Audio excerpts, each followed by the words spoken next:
रविकांत राठोड कथित audio clip प्रकरणी बीड लोकसभेच्या उमेदवार पंकजा मुंडे यांनी आता प्रतिक्रिया दिली। रविकांत राठोड ही व्यक्ती राष्ट्रवादीशी संबंधित आहे। राठोड आणि माझा परिचय नाही। धनंजय मुंडे आणि वाल्मिक कराड यांच्या सांगण्यावरून माझं त्यांच्याशी बोलणं झालं असं पंकजा मुंडे म्हणालेत। पाहूयात। बीड लोकसभा निवडणुकीचा प्रचार जो आहे तो अंतिम टप्प्यात आलेला आहे आणि अशातच राजकीय वातावरण जे आहे ते देखील चांगलंच तापलेलं आहे। या दरम्यान आपण पाहिलं असेल आरोप प्रत्यारोपाच्या फैरी देखील झडलेल्या आहेत।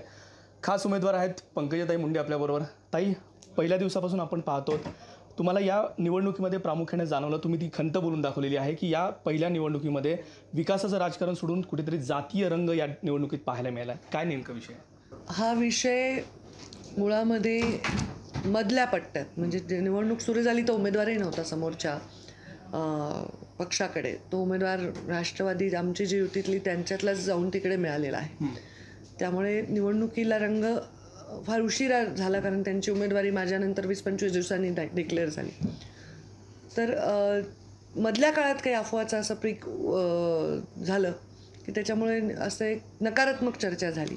पण मला असं वाटतंय की निवडणूक 100% सकारात्मक मोडवर गेलेली आहे गेल्या 3-4 दिवसात। सोशल मीडियाला अस्त्र म्हणून वापरणं आणि शस्त्र म्हणून वापरणं ह्याच्यात फरक आहे। ते एक चांगलं शस्त्र आहे की ज्याच्यामुळे आपण प्रोटेक्शन करू शकतो। पण त्याचा अटॅक करण्याचा जेव्हा हे होतं आणि त्याच्यात पातळी सोडली जाते तर ते फार दुर्दैवी चित्र घेतं। त्याला थोडंसं टाळा असं मी कार्यकर्त्यांना सांगितलं आहे। त्याच्याकडे दुर्लक्ष करा, मनाला लावून घेऊ नका एवढंच सांगितलं। सहकारी प्रमोद जोशी यांच्यासह विकास माने, लोकशाही मराठी, बीड। लोकशाही मराठी, ऐका, पहा, जागरूक रहा।